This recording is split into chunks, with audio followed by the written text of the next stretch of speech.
नमस्कार। मैं हूं प्रभु चावला। बिहार में यात्राओं का सिलसिला जारी है। चुनाव भी घोषित नहीं हुआ, परंतु वहां के नेता यात्राओं पर निकले हुए हैं। राहुल जी ने अपनी 16 दिन की यात्रा खत्म नहीं की, अभी अभी खत्म की है थोड़े दिन पहले। उसके पीछे बिहार के उनके सीनियर पार्टनर, देश में वो जूनियर हैं परंतु बिहार में सीनियर हैं, तेजस्वी यादव ने भी एक नई यात्रा शुरू कर दी, जिसका नाम उन्होंने रखा बिहार अधिकार यात्रा। आज हम प्रभुवाणी करेंगे इसी विषय पर कि तेजस्वी यादव जी इस यात्रा पर क्यों निकले हैं, उनका उद्देश्य क्या है। मेरे को भी समझ नहीं आ रहा कि ये यात्रा उन्होंने क्यों निकाली है। हालांकि चुनाव के अंदर ये जरूरी होता है कि जब तक आप वोटरों के साथ सीधा संपर्क नहीं बनाएं तो आपको वोटर निकल के नहीं आता और वोट नहीं मिलते। ये बात सच है, हर प्रदेशों में होता है। चंद्रबाबू नायडू भी निकले थे, के स्टालिन भी निकले थे, परंतु बिहार के अंदर बिहार के जो मुख्यमंत्री हैं नीतीश कुमार जी, वो अभी यात्रा पर नहीं निकले। बीजेपी के लोग दिल्ली दिल्ली में जाकर के वोट मांग रहे हैं, पर उनकी आधिकारिक यात्रा जिसको कहते हैं, जिसका कोई एक नेता हो जिसके नेतृत्व में वहाँ पर यात्रा निकाली जा रही हो, ऐसा कुछ नहीं हुआ। इसका मतलब इंडिया अलायंस के जो लोग हैं, तेजस्वी यादव हों चाहे राहुल गांधी हों, वही यात्रा पर निकले हुए हैं। बिहार अधिकार बचाओ यात्रा मतलब क्या है इसका? तेजस्वी जी को अधिकार बचाना, क्या अधिकार बचाना ये बताया नहीं उन्होंने। पहले तो वोट चोरी के नाम पर कर रहे थे। तेजस्वी साहब को लगता है कि जब तक वो अपने आप को साबित नहीं करेंगे कि वो बिहार के ऑपोजिशन के ऑल्टरनेटिव चीफ मिनिस्टर हैं और वहाँ की सारी जनता मुस्लिम यादव को छोड़कर उनको पसंद करती है, तब तक वो चैन से नहीं बैठेंगे। अपनी बात जैसे निकले वहाँ यात्रा में, बड़े तेजस्वी यादव जो हैं वो तेजस्वी भाषण भी करेंगे। उनके पीछे कार्यकर्ता नारे लगा रहे थे, नए नए किस्म के नारे। उनका जो सोशल मीडिया बड़ा एक्टिव है, 54 लाख फॉलोअर ट्विटर पे या एक्स पे तेजस्वी यादव के खुद के हैं। नारा क्या लग रहा था? I I R G D I, I I R J D I, I I R J D I. एक माहौल बना रहे हैं कि आप भाषण मत करिए, सिर्फ ये लगा रहे हैं कि are J D I, R J D I, R J D आई। किसी का महागठबंधन का नाम नहीं ले रहे। तो यात्रा पर निकले हैं, 5 जिलों की या 10 जिलों की यात्रा वो करेंगे, जाकर के ख़त्म करेंगे 5 दिन के अंदर। ऐसे ज़िले वो कहते हैं कवर करेंगे जिनको राहुल यात्रा के दौरान कवर नहीं किया गया था। राहुल जी की यात्रा जी थी वोटर अधिकार यात्रा थी, तो स्पेसिफिक थी कि हमने अपने वोटर को बचाना है। इनका एक बड़ा नारा है, बिहार के अधिकार कुचले जा रहे हैं, उन अधिकारों को वापस करना है। तो ये निकल पड़े यात्रा पे अपनी गाड़ी के अंदर, उनके कार्यकर्ता भी चल रहे हैं। परंतु इसके अंदर देखने की बात यह है कि केवल ये आरजेडी की यात्रा है। इसके अंदर कोई कांग्रेस का नेता नहीं है। उनके 6 घटक दल हैं महागठबंधन के अंदर। 6 में कांग्रेस है, आरजेडी है, मार्क्सिस्ट पार्टी लेनिनिस्ट है, एमएल जिसको बोलते हैं आप, सीपीआई है, सीपीएम है और वीआईपी विकासशील इंसानियत पार्टी, इंसान पार्टी। और सैनी साहब उसके, या सानी साहब जो उसके नेता हैं, वो भी नहीं है इसके अंदर। तो इसका स्पष्ट है कि तेजस्वी को केवल एकमात्र नेता को प्रोजेक्ट करना है। 35 साल के तेजस्वी हैं, 2 बच्चों के पिता भी हैं। उन्होंने क्रिश्चियन से शादी, लव मैरिज की थी। उन्होंने नाम अपना बदल दिया है, परंतु उनको भी साथ लेकर के चलने का नंबर आएगा ऐसा लगता है मेरे को। परंतु तेजस्वी अभी यही नारा लगा रहे हैं कि जब तक मैं जिंदा हूं, मैंने उनका भाषण सुना कि जब तक बिहार के साथ इस तरह की बातें होती रही, उनके अधिकार छीनते जाएंगे, वहाँ पर शिक्षा नहीं होगी, वहाँ पर महिलाएं सुरक्षित नहीं होंगी, मैं लड़ता रहूँगा, अपनी जान दे दूंगा। तो अपने आप को बिहार की जनता से जोड़ना चाहते हैं। बिहार के अंदर लालू यादव का अपना एक स्टाइल था प्रपोज करने का। वो मजाक भी करते थे, हंसाते भी थे लोगों को, वो कनेक्ट करते थे। परंतु तेजस्वी यादव जो हैं, वो एक इश्यूज को लाकर आगे बढ़ते हैं। यादव जी इशू को लाते थे, परंतु अपनी व्यक्तिगत टच ऐसा देते थे कि लोग हंसना शुरू हो जाते थे, जुड़ जाते थे उनके साथ। परंतु तेजस्वी लगता है राहुल के तरीके से चल रहे हैं, एग्रेसिव, गुस्से में, एक सब जैसे लगता है कि मैं देश के लिए लड़ जाऊंगा। इस तरह की भाषा, बॉडी लैंग्वेज उनकी है, जिससे लगता है कि कोई ना कोई इमोशनल अटैचमेंट जनता का ऐसा हो जाएगा। अब मुद्दे क्या उठा रहे हैं? मैंने बताया कि स्थानीय मुद्दे। उनकी डिफरेंस ये होता है कि राहुल गांधी एक बड़ा मुद्दा लेकर के चल रहे थे, परंतु ये केवल स्थानीय मुद्दे की बात कर रहे हैं कि बिहार के अंदर लॉ एंड ऑर्डर नहीं है, विकास बिल्कुल नहीं हुआ है। हालाँकि नीतीश कुमार और अमित शाह, मोदी बार-बार विकास की बात करते हैं, हज़ारों करोड़ के उन्होंने प्रोजेक्ट वहाँ पर खड़े किए हैं, परंतु बिहार जो अभी भी बाकी देश प्रदेशों से काफ़ी पिछड़ा हुआ है। फिर वो कहते हैं जब उनके ऊपर जंगल राज का आरोप लगाया जाता है, उसका जवाब क्या दे रहे हैं तेजस्वी कि 25 साल से चचा नीतीश कुमार गद्दी में हैं। अगर 25 साल में विकास नहीं हुआ तो कब होगा? तो उसका जवाब ऐसे देते हो, अपनी खड़ी भाषा में देते हैं, परंतु जब वो मोदी जी या अमित शाह, नीतीश कुमार जंगल राज की बात करते हैं, तो उनका कहना है ये उनके कार्यकर्ताओं का, हम तो हट गए, चचा जो हैं 25 साल से बदलू पलटू राम की राज कर रहे हैं, उन्होंने जो नीतियाँ चलाई हैं, उसका क्या हुआ उसके बारे में बताइए? उसका जवाब नहीं है। वो पुल पुल जो गिर गए, नए बनाए हुए, सड़कें जो टूट गई हैं, उसका एक भाषण भी करते हैं, करप्शन की बात भी उठाते हैं। चारा चोर का नारा उनके ऊपर लगता है तो वो कहते हैं कि आपके यहाँ जितनी चोरी हो रही है, उसका जवाब क्यों नहीं देते आप? तो तेजस्वी जी का ये प्रयत्न है कि वो लोकल मुद्दों पर ला कर के सरकार को घेरें।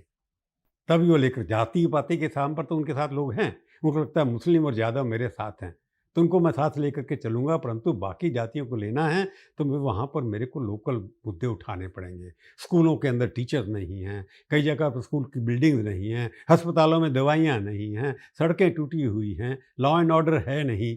तो इस तरह के इश्यू उठा कर के वो एक इमोशनल कनेक्ट करना चाहते हैं जनता के साथ कि बिहार की जनता उनके साथ होनी चाहिए।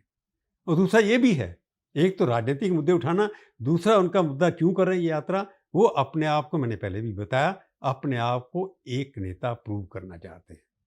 अगर बिहार में चुनाव किसी को लड़ना है बीजेपी के खिलाफ, उसको तेजस्वी के नेतृत्व में ही लड़ना पड़ेगा। वहाँ पर कोई और नेता नहीं है।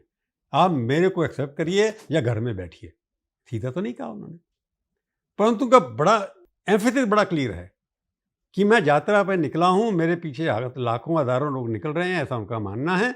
ये इसलिए निकल रहे हैं कि लोगों को नीतीश के मुकाबले में तेजस्वी एक नौजवान अल्टरनेटिव नज़र आता है। मेरी बात से वो जुड़ते हैं। उन्होंने मेरे को डिप्टी चीफ मिनिस्टर के नाते नौकरियाँ क्रिएट करते हुए देखा है। उनका कहना ये है कि जब मैं डिप्टी चीफ मिनिस्टर था, तो मैंने कितनी नौकरियाँ वहाँ पर क्रिएट की। वो लोग भूले नहीं हैं, ऐसा वो याद कराते हैं लोगों को। तो तेजस्वी अपने फादर की जगह लालू प्रसाद यादव चीफ मिनिस्टर भी रहे, जयप्रकाश नारायण के साथ लड़ करके वहाँ पर आंदोलन भी किया, उसके बाद वो बदनाम हो गए, दूसरी बात है। तो उनका रोल केवल बिहार तक सीमित नहीं था, वो सारे देश के अंदर भी वहाँ की राजनीति को प्रभावित करते थे। लालू यादव तो प्रधानमंत्री कौन होगा 1996 के अंदर उनका डिसाइसिव रोल था, निर्णायक निर्णय था उसके अंदर। मुलायम सिंह यादव को उन्होंने प्राइम मिनिस्टर नहीं बनने दिया था। अब वो दोनों रिश्तेदार हैं, परंतु तेजस्वी क्या अपने पिताजी की जगह ले पाएंगे? एक तो ये है कि वो एक ऐसे व्यक्ति हैं जिनके माँ और बाप दोनों मुख्यमंत्री रहे, तो उनके घर में एक्सपीरियंस है मुख्यमंत्री चलाने का, तो उसका भी फायदा उठा रहे हैं।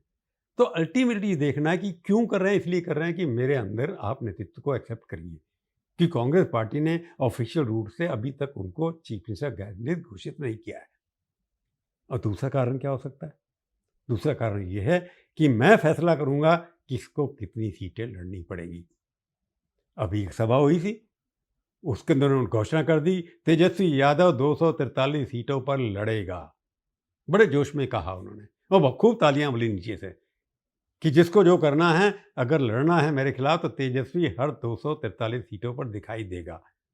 इसके मायने अलग अलग तरीके से लोगों ने निकाल दिए। तो घोषणा तो कर दी उन्होंने, उसके पीछे क्या कारण था कि 243 सीटें अगर आरजेडी अकेला लड़ेगा, ये कहने का मतलब था उनका। अलग अलग तरीके से लोगों ने इसका इंटरप्रिटेशन किया। कुछ पत्रकारों ने कह दिया कि देखो फूट पड़ गई है इनके अंदर, कोई फैसला नहीं हुआ, प्रेशर बन रहा है, इसलिए वो 243 में। उन्होंने ये नहीं कहा कि आरजेडी 243 सीटों पे लड़ेगी। उन्होंने ये कहा कि तेजस्वी यादव 243 सीटों के ऊपर जाकर के चुनाव लड़ेगा, क्योंकि नेतृत्व उसके नेतृत्व में चुनाव हो रहा है, वो चीफ मिनिस्टर के कैंडिडेट हैं। ये उनका एक अनऑफिशियल एक्सप्लेनेशन भी आया था। परंतु कांग्रेस का कहना है कि सीटें का प्रेशर भी हो सकता है कि हम सीटें अगर मांग रहे हैं 70 या 75, तो हमको कम देना चाहते हैं, इसलिए वो पब्लिक प्लेटफॉर्म से एक मैसेज दे रहे हैं। ऐसे वीआई पार्टी के जो लोग हैं, उनको वो भी सीटें ज़्यादा मांग रहे हैं, 40 चाहिए, 50 चाहिए।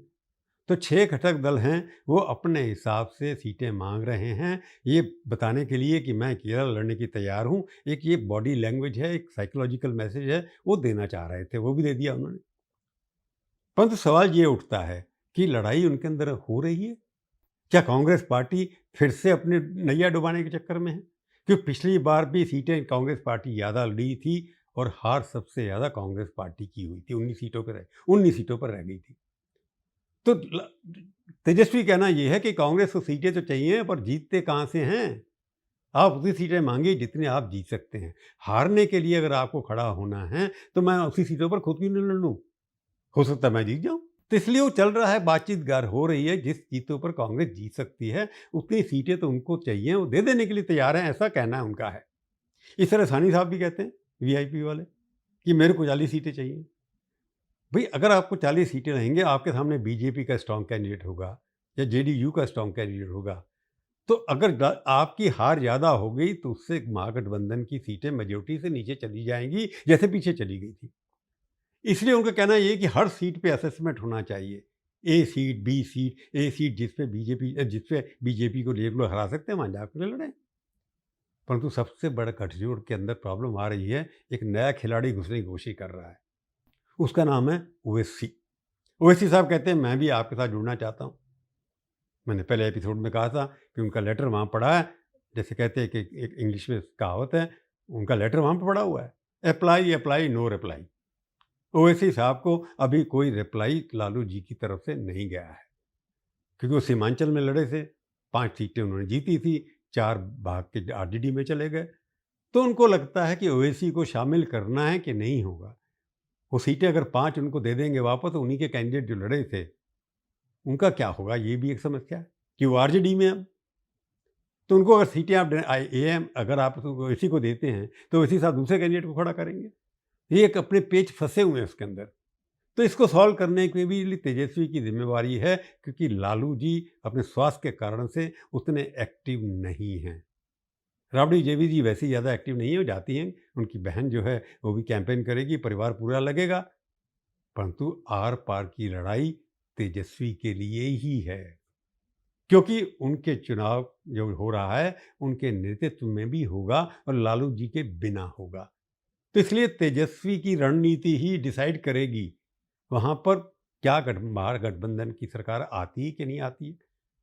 इधर कांग्रेस पार्टी को भी वहाँ मैच्योरिटी दिखानी पड़ेगी कि वो उतनी अपनी चादर उतनी पसारें जिसके अंदर पैर से बाहर ना निकले। तो ये गठबंधन के अंदर की लड़ाई जो चल रही है, तेजस्वी के लिए काफ़ी बड़ा चैलेंज है कि अपने अस्तित्व को बनाए रखना और सरकार भी बनाना और सब गठबंधन के दलों को साथ लेकर के चलना, ताकि 25 साल के बाद नीतीश कुमार को सत्ता से बाहर किया जाए। ये बहुत बड़ा चैलेंज है उनके लिए। आज इसी विषय पर हम प्रभुवाणी समाप्त करते हैं, फिर मिलेंगे, किसी और विषय पर भी बातचीत करेंगे। तब तक के लिए आपका धन्यवाद। पर जाने से पहले फिर वही प्रार्थना, मेरे चैनल को सब्सक्राइब करिए, शेयर करिए, टिप्पणी लिखिए, खट्टी मीठी तीखी बुरी अच्छी सब लिखिए, मैं पढ़ूंगा, हो सका तो जवाब भी दूंगा, परंतु बुरा नहीं मानूंगा। धन्यवाद।